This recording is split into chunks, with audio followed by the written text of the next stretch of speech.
9-year-old LeBron James was running through the school hallway when nobody could have known that what he was hiding in that backpack would change his life forever. Akron, Ohio, November 1994. Elizabeth Park Elementary School stood against the gray morning sky, its old brick walls holding the dreams and fears of hundreds of children. Among them was LeBron James, a 9-year-old boy whose shoes had holes that let in the cold, whose backpack was held together with duct tape, but whose eyes held something that couldn't be bought: hope. LeBron clutched his backpack tighter than usual as he rushed through the hallways. Other kids barely noticed him, just another face from the apartments. But if they had looked closer, they might have realized something extraordinary was about to happen. Inside that backpack was the letter, the one that had arrived that morning while his mother Gloria was getting ready for her shift at the diner, the one that had made her stop dead in her tracks. Akron Athletic Club, she had whispered, and LeBron had never heard his mother's voice sound quite like that before. It was disbelief, hope, and terror, all rolled into one. But the real surprise was the person waiting for him when he got home. LeBron had wanted to rip that envelope open right there, but Gloria had placed it on the counter, told him they'd talk after school, and rushed out. She was already late, and being late meant losing money they couldn't afford to lose. So now, LeBron sat in Mrs. Johnson's classroom, trying to focus on multiplication tables while that letter burned in his backpack. All he could think about was what those typed words might say. The week before, something had happened that LeBron couldn't stop thinking about.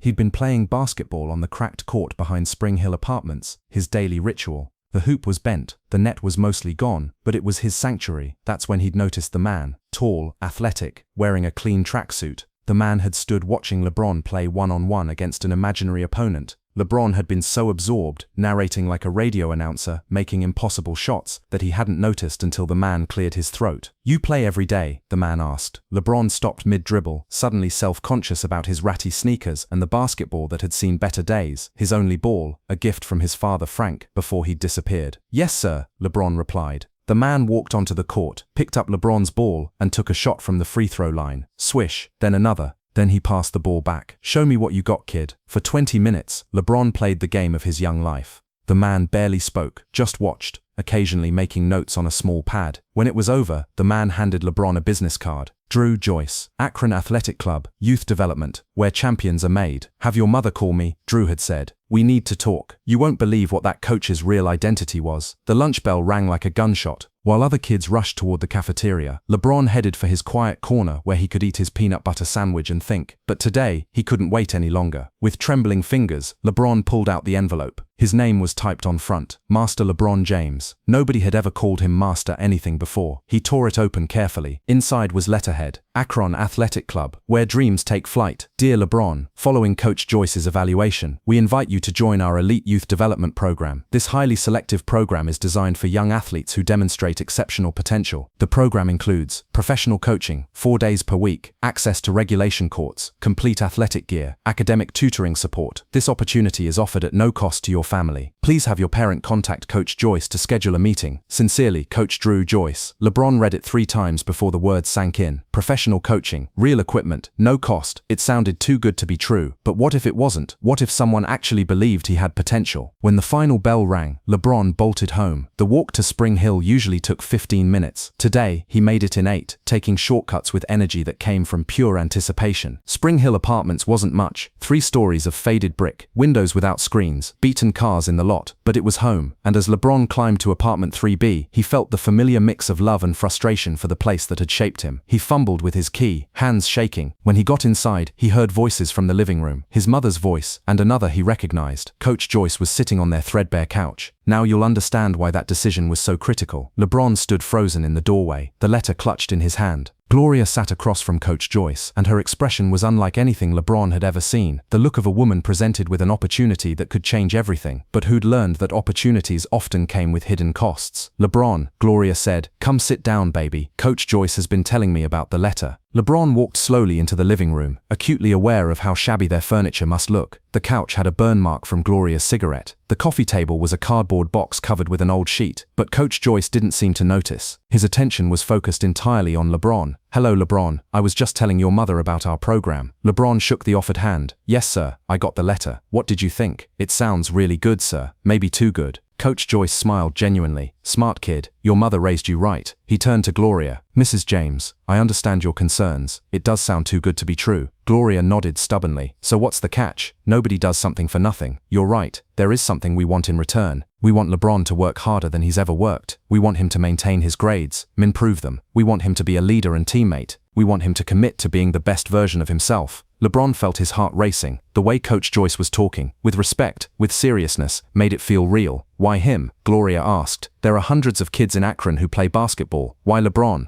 Coach Joyce leaned forward, intense. Mrs. James, I've been coaching for 15 years. I've seen thousands of kids with talent, but talent is common. What's rare is what I saw in LeBron, which was heart, vision, the ability to see the game differently. But most importantly, I saw a kid who plays like he's got something to prove. And kids with something to prove, they change the world. The room fell silent. LeBron could hear the old clock ticking, his own heartbeat. What exactly would this involve? Gloria asked. 4 days a week, Monday, Wednesday, Friday, Saturday, 2 hours each session. We provide all equipment. We also provide tutoring support, because academics come first, always. And if his grades slip, he's out immediately. No exceptions. There's one more thing, Coach Joyce said. This program isn't just about basketball, it's about building character. The boys become brothers. LeBron wouldn't just be joining a team, he'd be joining a family. LeBron couldn't stay quiet any longer. Sir, what if I'm not good enough? What if the other kids are better than me? It was the question eating at him. He'd never played organized basketball, never had real coaching. Coach Joyce's expression softened. LeBron, let me tell you about the first kid I ever recruited. His name was Marcus, and at his first practice, he missed his first 15 shots. 15. The other kids were laughing, and he wanted to quit. But you know what I told him? LeBron shook his head. I told him that missing shots means you're taking shots, and taking shots means you believe you can make them.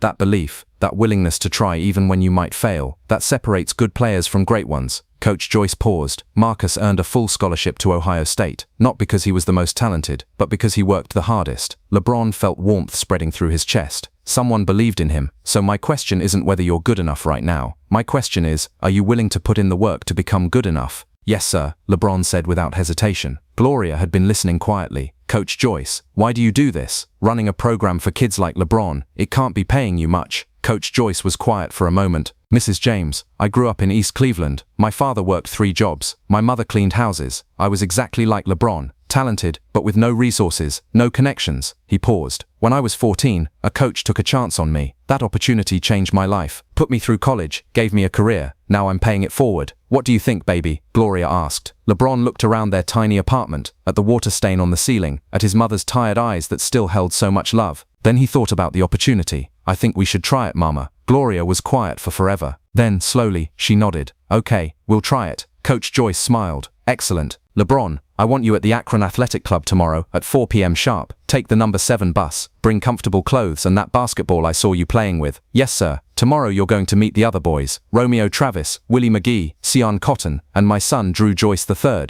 They're going to be your teammates, but more than that, they're going to be your brothers. After Coach Joyce left, LeBron and Gloria sat in comfortable silence. Baby, this is a big opportunity, but opportunities come with expectations. People are going to be watching you, judging you. You ready for that? LeBron thought seriously. Mama, I've been judged my whole life. For where we live, for not having a dad, for wearing the same clothes to school. At least now I'll be judged for something I can control, how hard I work. Gloria smiled, tears in her eyes. When did you get so wise? I learned from the wisest person I know. That night LeBron lay in bed thinking about tomorrow. He'd never been so nervous and excited. Part of him was scared. What if he wasn't good enough? What if the other kids didn't accept him? But a bigger part was ready. Ready to work, ready to learn, ready to become something more. He pulled out the basketball his father had given him. It was scuffed and worn, the leather soft from thousands of hours of use. Frank might have left, but he'd left behind the love for the game that LeBron felt every time he touched it. Tomorrow, everything would change. That phone call changed everything. The next day felt endless. At school, LeBron couldn't concentrate. During math, he kept checking the clock. During lunch, he could barely eat. When the final bell rang, LeBron ran home, changed into his best athletic clothes, and grabbed his basketball. Gloria had left bus fare and a note. Baby, remember who you are. Make me proud. Love, Mama. The bus ride took 25 minutes. LeBron watched neighborhoods change from rundown to middle class to actually nice. By the time he arrived, he was staring at a building unlike anything he'd ever seen. The Akron Athletic Club was enormous, 3 stories of glass and brick, with a parking lot full of magazine-worthy cars. Through large windows, LeBron could see basketball courts with shiny wooden floors and professional lighting. For a moment, he almost lost his nerve. This place was too nice. Kids like him didn't belong here. He thought about getting back on the bus, going home, But then he remembered, taking shots means you believe you can make them. LeBron walked through the front doors. The inside was even more impressive. Polished floors, walls covered with photos of athletes, a trophy case that seemed to stretch forever. LeBron felt small and out of place. "You must be LeBron," said the woman at the front desk. "Coach Joyce is waiting in gym 2. Just follow the sound of bouncing basketballs." LeBron headed down the hallway, his sneakers squeaking. He could hear basketballs bouncing, voices and laughter. As he got closer, his nerves got worse. He stopped outside the gym door and took a deep breath. Through the window, he could see 4 boys about his age running drills on a perfect court. "You coming in, or are you going to stand out there all day?" LeBron turned to see Coach Joyce approaching with a clipboard and whistle. "Sorry, coach. I was just nervous." LeBron nodded. "Good. If you weren't nervous, I'd be worried. Nervous means you care." Coach Joyce opened the gym door. "Boys, come meet your new teammate." The 4 kids jogged over. Up close, LeBron could see they were all about his size and age, but there was something different, a confidence that suggested they belonged here. "Gentlemen, I want you to meet LeBron James." The tallest boy stepped forward. "I'm Romeo Travis. Welcome to the team." "I'm Willie McGee," said the next boy. "You any good?" The third boy laughed. "Willie always asks that." "I'm Cheyenne Cotton. Don't mind Willie." The last boy was smaller but had an intensity that reminded LeBron of Coach Joyce. "I'm Drew Joyce III. Everyone calls me Little Drew. My dad's the coach." "Nice to meet you all," LeBron said, feeling slightly more at ease but sensing they were evaluating him. "All right," Coach Joyce said, "time to see what we're working with. Simple skills assessment, 5 stations, dribbling, shooting, passing, defense and scrimmage." "LeBron, this isn't pass or fail, it's so I know where everyone stands." Here's where everything got complicated. The first station was dribbling. Coach Joyce set up cones in a zigzag pattern. Romeo went first, moving smoothly. Willie was even better, dribbling so fast LeBron could barely follow. Cheyenne was solid, Little Drew was quick and precise. Then LeBron's turn. He'd practiced on rough pavement, but this floor was so smooth the ball bounced differently. On his first attempt, he hit a cone. On his second, he lost control switching hands. "Take your time," Coach Joyce called. "Feel the floor." LeBron tried again, focusing on control rather than speed. He made it through without hitting cones, but was noticeably slower. Passing went better. LeBron had always had good hands, and his passes were accurate if not as crisp as the others. Defense was where LeBron started to show what he could do. Matched with Little Drew, his long arms and quick feet made him a natural defender. "Good instincts," Coach Joyce noted. Then came shooting, where LeBron's nerves really showed. Free throws, 10 attempts each. Romeo made 7, Willie made 6, Sion made 8, Little Drew made 5. Then LeBron's turn. Standing at the free throw line of a real court with real teammates watching was different from shooting alone on the broken court behind his apartment. The rim seemed smaller, the distance longer, and his hands were shaking. His first shot hit the front rim. His second was too hard. His third was an air ball. LeBron could feel the other boys watching, could sense their judgment. By the time he'd taken all 10 shots, he'd made only 3. "Shake it off," Coach Joyce said quietly. "Shooting is about repetition and confidence. Both will come." But LeBron could see the looks on the other boys' faces. They were wondering if he really belonged. The final station was scrimmage, 3-on-2, with teams rotating. This was where LeBron finally showed what he could do. Despite his struggles with formal drills, when they started playing actual basketball, something clicked. LeBron saw the game differently. Where they saw individual opportunities, he saw the whole court, saw how all 5 players moved together, saw passes before they happened. He wasn't the best shooter or fastest dribbler, but he understood basketball in a way that went beyond individual skills. On one play, he grabbed a rebound, saw Willie streaking down court, and threw a perfect outlet pass for an easy basket. On another, he anticipated Romeo's move and stole the ball, then found Sion with a no-look pass. "Now that's what I'm talking about," Coach Joyce called out. "LeBron, you see the game, that can't be taught." When the scrimmage ended, all 5 boys were breathing hard. For the first time since he'd arrived, LeBron felt like he belonged. Coach Joyce gathered them at center court. "All right boys, let's talk about what I saw today." He gave each boy specific feedback. Romeo needed to work on his left hand. Willie needed patience on offense. Sion needed better communication on defense. Little Drew needed to be more aggressive. "LeBron," Coach Joyce said, "you've got a lot of work to do on fundamentals. Your shooting needs work. Your ball handling needs work. Your footwork needs work." LeBron's heart sank. "But," Coach Joyce continued, "you have something that can't be taught. You have basketball IQ, you see the game, you understand how all the pieces fit together, and that, young man, is the foundation of greatness." LeBron felt pride and relief. "So here's what's going to happen. All 5 of you are going to be part of this program, but being on this team means you're making a commitment to each other, to this program, and to yourselves." He looked each boy in the eye. "LeBron, you're going to work harder on fundamentals than you've ever worked on anything. Romeo, you're going to help him with shooting. Willie, ball handling. Sion, footwork. Little Drew plays. What about me?" LeBron asked. "What do I help them with?" Coach Joyce smiled. You're going to help them see the game the way you see it. Help them understand that basketball isn't about 5 individuals trying to be stars, it's about 5 players working together to be something greater than the sum of their parts. But LeBron's response shocked everyone. After practice, the 5 boys sat in the bleachers, getting to know each other. LeBron learned that Romeo lived in a neighborhood like his own, that Willie's dad had left when he was little too, that Sion sometimes went to bed hungry when his mother's paycheck didn't stretch. These boys understood his world. So, Willie said, "What made you want to try out?" LeBron thought about how to answer. Instead of talking about getting better at basketball or having access to equipment, he said something that surprised even himself. "I want to prove that kids like us, kids from places like Spring Hill and East Cleveland, we're just as good as kids from anywhere else. Maybe better, because we know what it's like to fight for everything we get."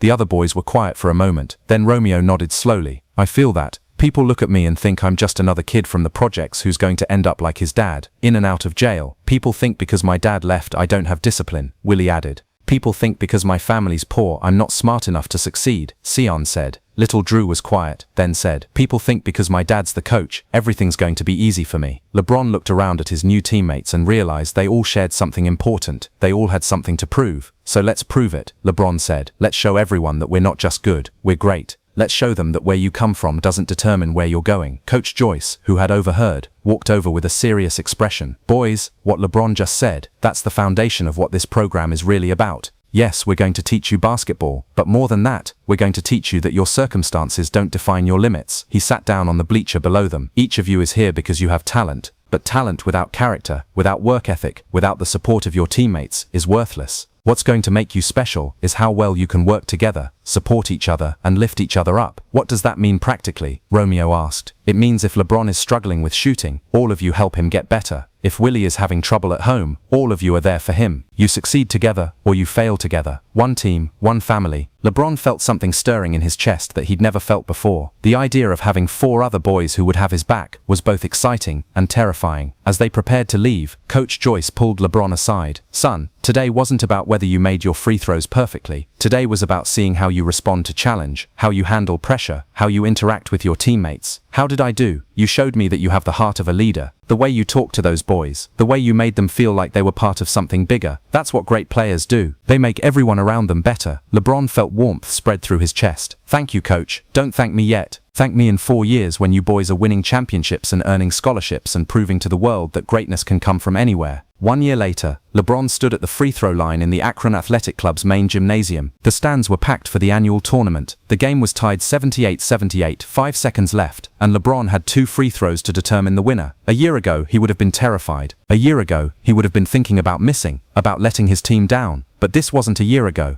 Over 12 months, LeBron had transformed from a raw, talented kid into a real basketball player. More importantly, he'd transformed from a kid who did everything alone into a young man who understood the power of teamwork and believing in something bigger than himself. The transformation hadn't been easy. There were days when LeBron wanted to quit, when workouts were too hard, when shots weren't falling, when he felt like he wasn't improving fast enough. But there were breakthrough moments that made all the struggle worthwhile, like the day, 3 months in, when LeBron finally made 10 free throws in a row during practice. Romeo, Willie, Sion, and little Drew had stopped to cheer, and Coach Joyce had smiled with genuine pride, like his first triple-double, not because he was trying to pad stats, but because he was so focused on helping his team win that the numbers just happened naturally.